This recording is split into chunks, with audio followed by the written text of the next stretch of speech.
अब हम पांचवा अध्याय पढ़ने जा रहे हैं। पांचवें अध्याय का नाम है पंचायती राज। क्या नाम है भैया? पांचवें अध्याय का नाम है पंचायती राज। और भैया जो भी अक्षर आपको समझ में नहीं आ रहा है, आप सभी घबराइएगा मत। अभी एक एक करके मैं आप सभी को पूरा का पूरा बताने वाला हूं, इसलिए जो है घबराना छोड़ दीजिए। और जिस फॉर्मेट में यह नोट्स बनाया गया है, मैं एक झलक इसीलिए आपको जो है दिखाता चलूंगा कि नोट्स वगैरह अगर आपको बनाना है तो कैसे बनाना है। तो अब से जो है 2-3 चैप्टर केवल इसी आधार पर इसी तरह लिखे लिखाए आपको मिलेंगे। और यह लिखा लिखाया लाने का मेरा मेन उद्देश्य यही है, मुख्य उद्देश्य यही है कि आपको नोट्स कैसे बनाना है ये आप जान सको। तो पांचवें अध्याय में हमें क्या पढ़ना है भैया? पंचायती राज। और पंचायती राज में सबसे पहला हेडिंग जो हम पढ़ेंगे वह होगा ग्राम सभा। पंचायती राज में सबसे पहला हेडिंग हम लोग जो पढ़ेंगे वह होगा ग्राम सभा। तो आइए ग्राम सभा के बारे में थोड़ी बहुत चर्चा कर लेते हैं। ग्राम सभा एक पंचायत के क्षेत्र में रहने वाले सभी वयस्कों की सभा होती है, जिसमें एक या एक से ज्यादा गांव हो सकते हैं।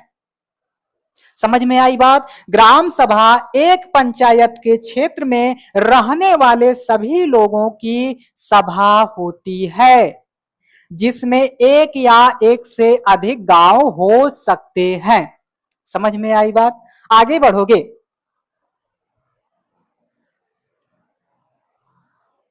आगे बढ़ोगे तो यहां कहा जा रहा है कोई भी व्यक्ति जिसकी उम्र 18 वर्ष या उससे ज्यादा हो, जिसे वोट देने का अधिकार प्राप्त हो और जिसका नाम गांव की मतदाता सूची में हो, वह ग्राम सभा का सदस्य होता है। तो ग्राम सभा का सदस्य कौन हो सकता है ये आप देख सकते हो। ग्राम सभा का सदस्य वही हो सकता है जो कोई भी व्यक्ति जिसकी उम्र 18 वर्ष हो या उससे ज्यादा हो, जिसे वोट देने का अधिकार प्राप्त हो और जिसका नाम गांव की मतदाता सूची में हो, वह ग्राम सभा का सदस्य होता है। तो आपको समझ में आ गया ग्राम सभा का सदस्य कौन होता है। देखिए अभी जो है ये 6वीं की एनसीईआरटी है, यहां हमें जो है आर्टिकल वगैरह देखने को नहीं मिलेगा, है ना। इन सब चीजों को अभी केवल जानते चलना है, समझते चलना है। और ये छोटी छोटी जानकारी हम लोग इकट्ठा करेंगे तो जब आर्टिकल वगैरह का पार्ट आएगा, जब हम लोग लक्ष्मीकांत वगैरह पढ़ेंगे या और भी चीजों को पढ़ेंगे, स्टैंडर्ड लेवल की जब पढ़ाई करेंगे तो हमें आसानी से समझ में आ जाएगा, समझने में सहूलियत हो जाएगा। समझ में आ गई होगी बात। आगे क्या लिखा गया है भैया? तो लिखा गया है एक ग्राम पंचायत कई वार्डों यानी कि छोटे छोटे क्षेत्रों में बटी होती है। फिर से सुनिएगा, एक ग्राम पंचायत कई वार्डों यानी कि छोटे छोटे क्षेत्रों में बटी होती है। प्रत्येक वार्ड अपना एक प्रतिनिधि चुनता है।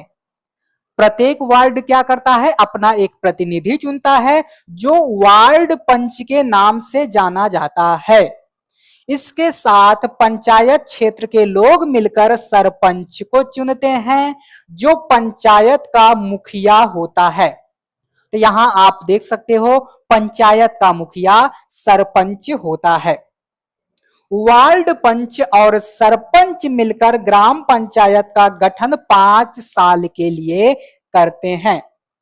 तो आप यहां देख सकते हो ग्राम पंचायत का गठन जो है कौन कौन मिलकर कर रहा है? तो वार्ड पंच और सरपंच मिलकर जो है ग्राम पंचायत का गठन कितने साल के लिए कर रहे हैं? 5 साल के लिए कर रहे हैं। ये बात आपको नोट कर लेना है।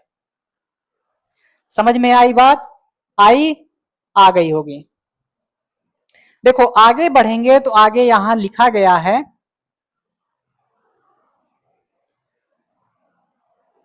आगे यहां लिखा गया है ग्राम पंचायत का एक सचिव होता है। ये भी जो है आप नोट कर लीजिए। आप जो है अपने गांव में देखते होंगे, आप अपने गांव में देखते होंगे, है ना, सरपंच, प्रधान, सचिव वगैरह। तो वही चीज यहाँ कहा जा रहा है। ग्राम पंचायत का एक क्या होता है भैया, सचिव होता है, जो ग्राम सभा का भी सचिव होता है।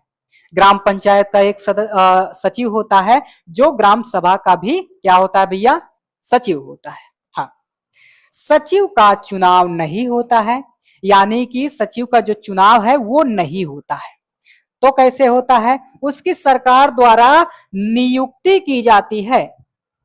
सचिव जो है चुनकर नहीं आता, उसकी सरकार द्वारा नियुक्ति की जाती है। सचिव का काम है ग्राम सभा एवं ग्राम पंचायत की बैठक बुलाना और जो भी चर्चा एवं निर्णय हुए हों उनका रिकॉर्ड रखना। तो सचिव का क्या क्या काम है ये आप देख सकते हो, एकदम बेसिक सी चर्चा है। क्या है, एकदम बेसिक सी चर्चा है।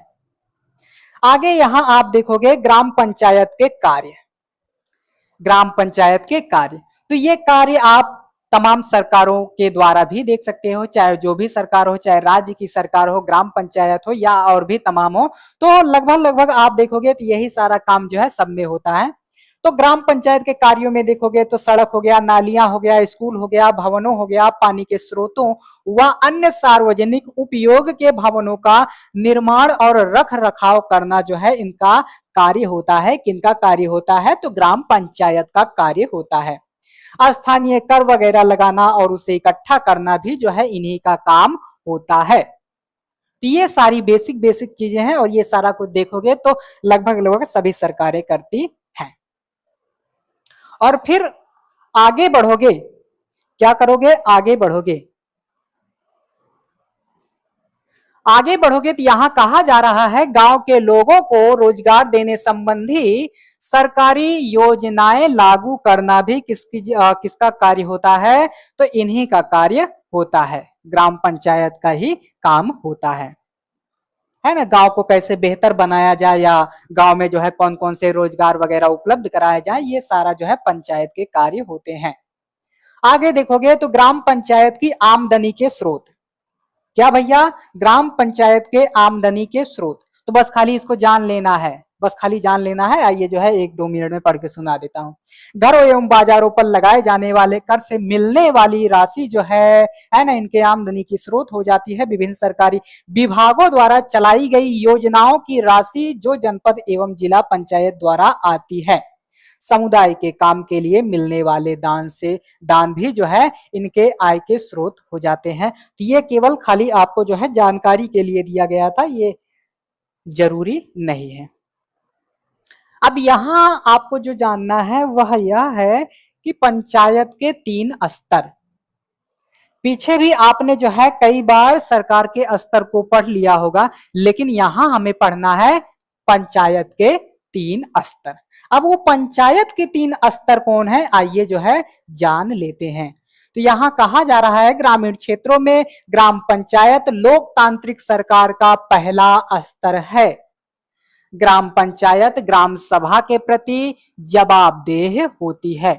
ग्राम पंचायत के बाद दूसरा स्तर होता है विकास खंड का, इसे जनपद पंचायत या पंचायत समिति कहते हैं।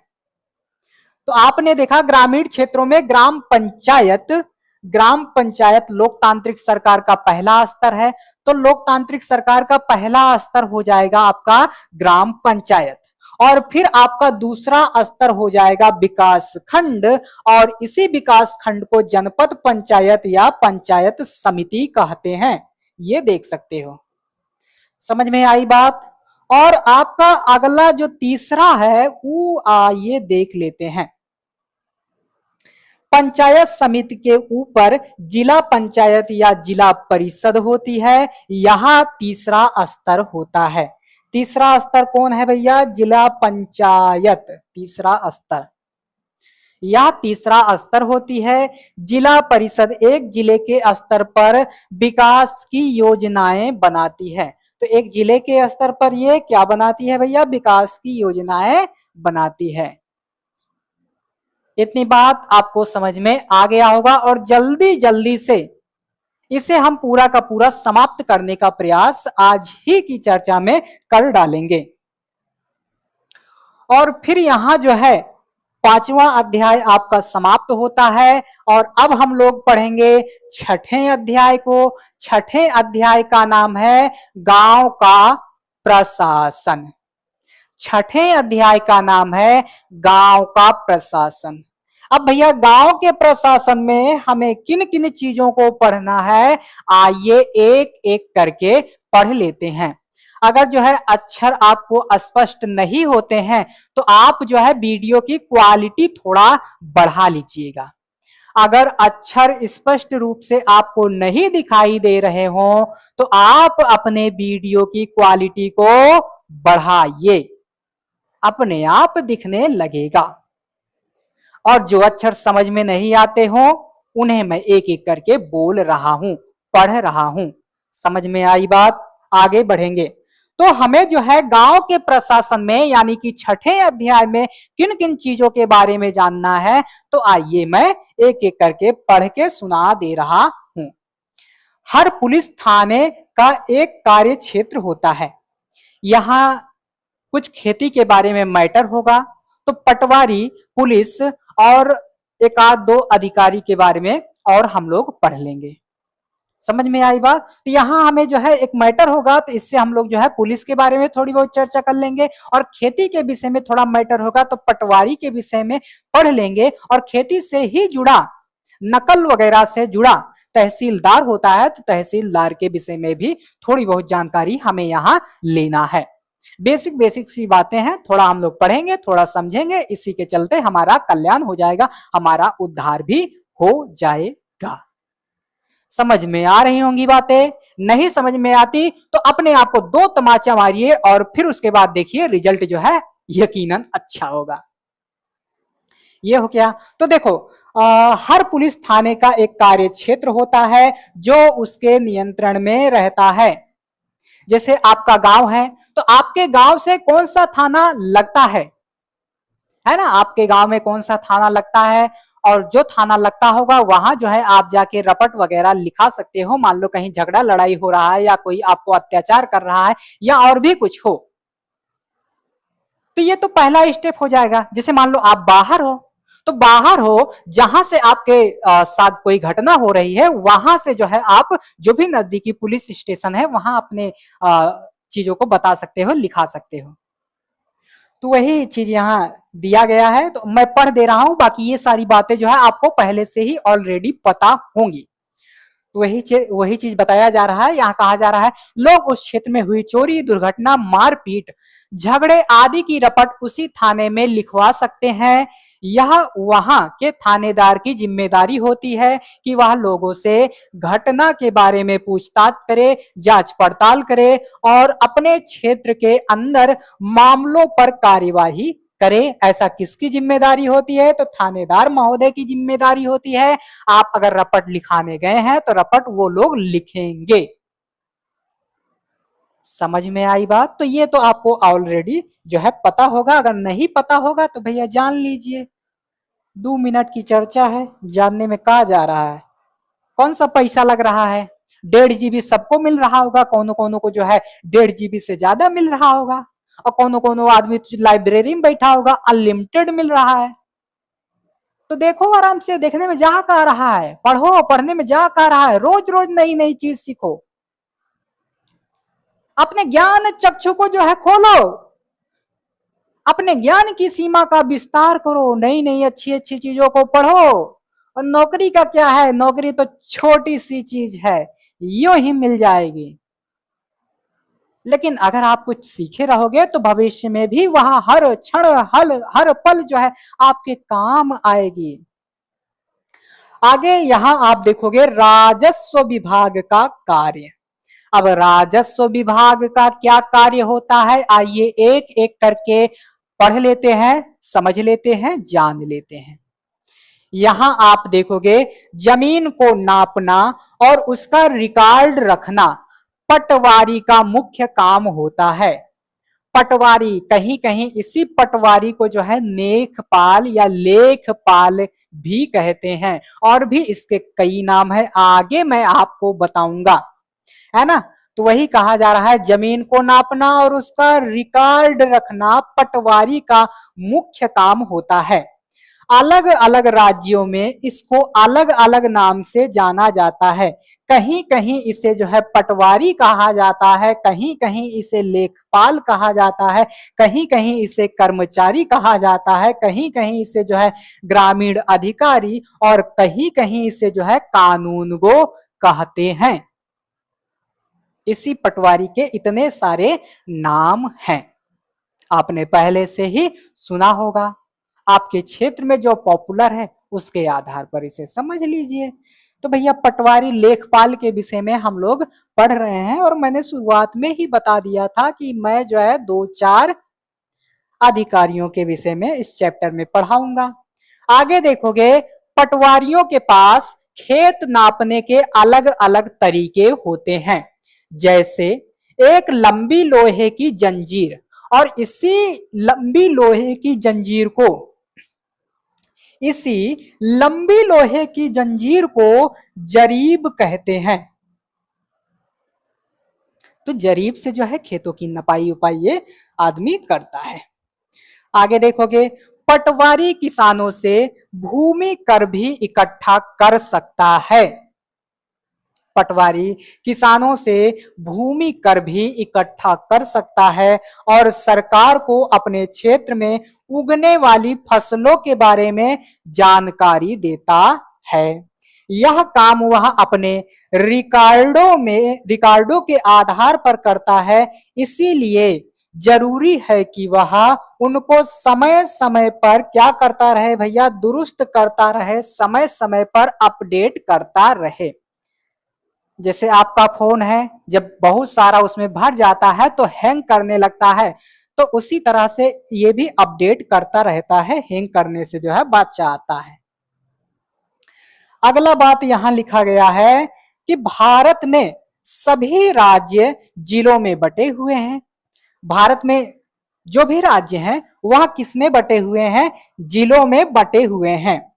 जिलों को भी छोटे छोटे खंडों में बांट दिया जाता है, जैसे तहसील, तालुका आदि।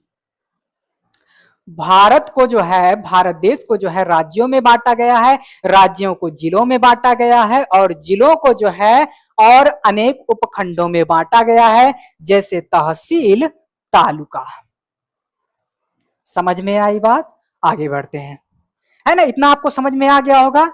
बस थोड़ी देर की चर्चा और है, उसके बाद यह चर्चा जो है यह पूरे के पूरे एनसीईआरटी समाप्त हो जाएगी। आगे यहां आप देखोगे तो सबसे ऊपर जिला अधिकारी होता है। जिले में सबसे ऊपर जिला अधिकारी होता है और उसके नीचे तहसीलदार होता है। वे पटवारी के काम का निरीक्षण करते हैं और यह सुनिश्चित करते हैं कि रिकॉर्ड सही ढंग से रखे जाएं और राजस्व इकट्ठा होता रहे। वे यह भी देखते हैं कि किसानों को अपने रिकॉर्ड की नकल आसानी से मिल जाए और किसानों का यह अधिकार है कि वह अपने नकल को प्राप्त कर सकें। वे विद्यार्थियों को जरूरत पड़ने पर जाति प्रमाण पत्र आदि भी जारी करते हैं। तहसीलदार के दफ्तर में जमीन से जुड़े विवाद के मामले सुने जाते हैं। यहां देखो किस तरीके से बताया गया है। भारत देश है, भारत को जो है कई राज्यों में बांटा गया है, राज्यों को जिलों में बांटा गया है और जिलों में सबसे ऊपर होता है जिला अधिकारी। जिला अधिकारी के बाद होता है तहसीलदार और तहसीलदार ही क्या करता है, लेखपाल पटवारी के काम का निरीक्षण करता है।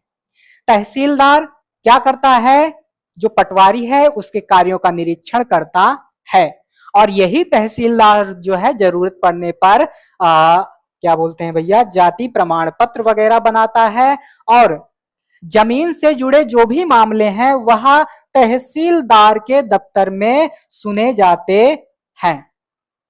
इतना समझने में मुझे तो लगता है किसी को कोई भी कठिनाई नहीं आई होगी। तो ये तो उनके बारे में बात हो गया। अब यहां जो है एक नया कानून आएगा और उस नए कानून के बारे में थोड़ा जान लेना है। एक नया कानून, हिंदू अधिनियम धारा 2005। हिंदू अधिनियम धारा 2005, आइए पढ़ लेते हैं भैया। नए कानून के मुताबिक हिंदू परिवारों में बेटों बेटियों उनकी मम्मी को जमीन में बराबर हिस्सा मिलता है। यह कानून सभी राज्यों और केंद्र शासित प्रदेशों में भी लागू होगा।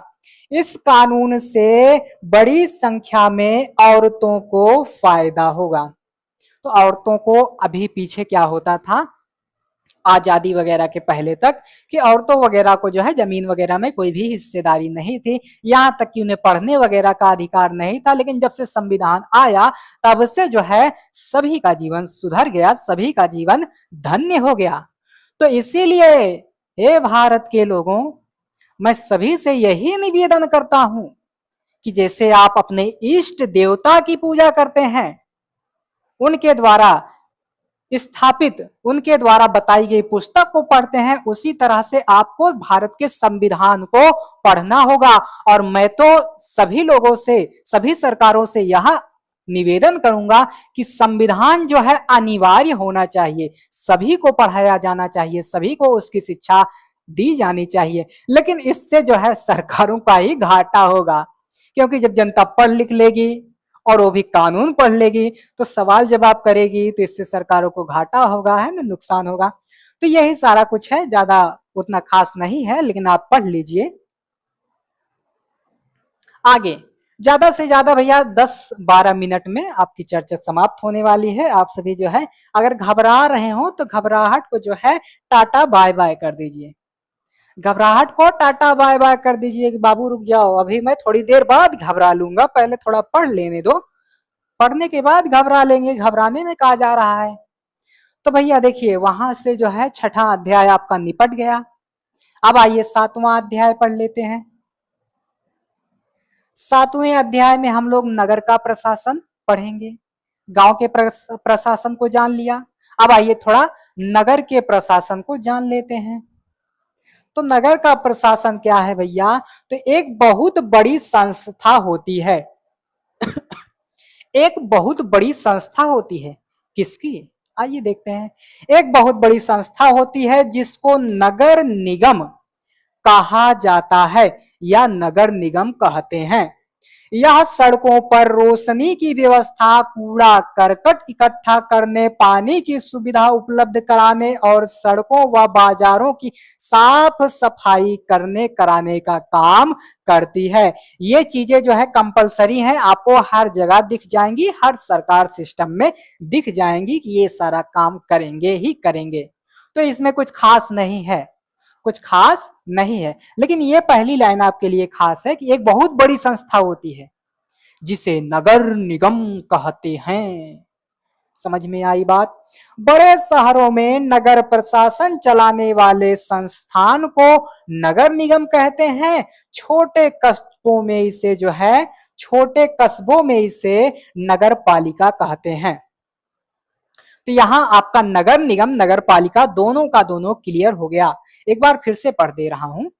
बड़े शहरों में नगर प्रशासन चलाने वाले संस्थान को नगर निगम कहते हैं, छोटे कस्बों में इसे नगर पालिका कहते हैं।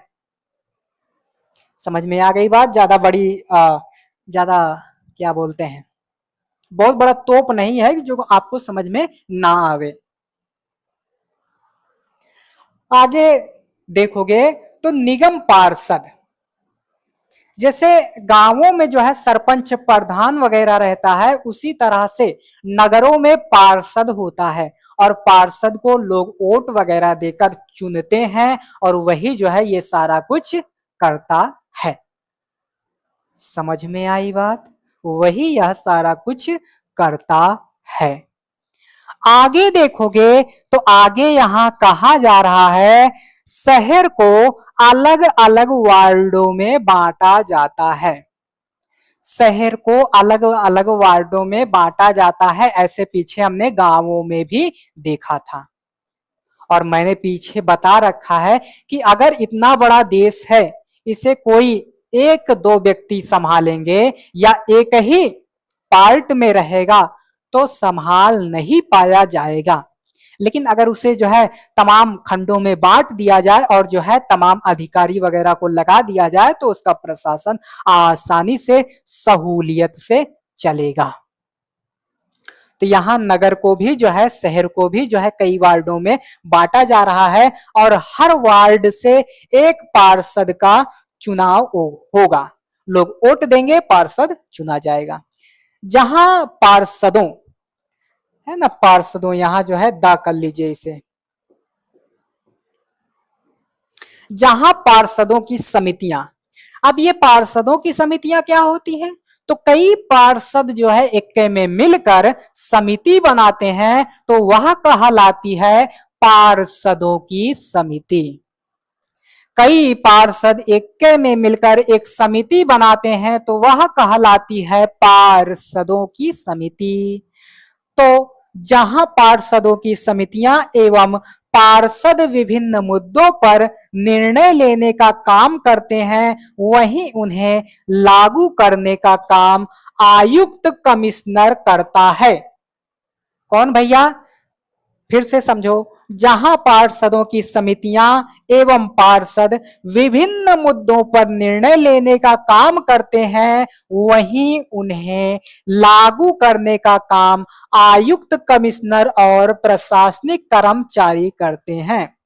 निर्णय लेने का काम जो है कौन करेगा भैया, पार्षद करेगा, और जो है उसे लागू करने का काम आयुक्त कमिश्नर और प्रशासनिक कर्मचारी करते हैं। और इन दोनों की नियुक्ति, इन दोनों कर्मचारियों की नियुक्ति जो है सरकार द्वारा होती है। ये भी आपको नोट रखना है।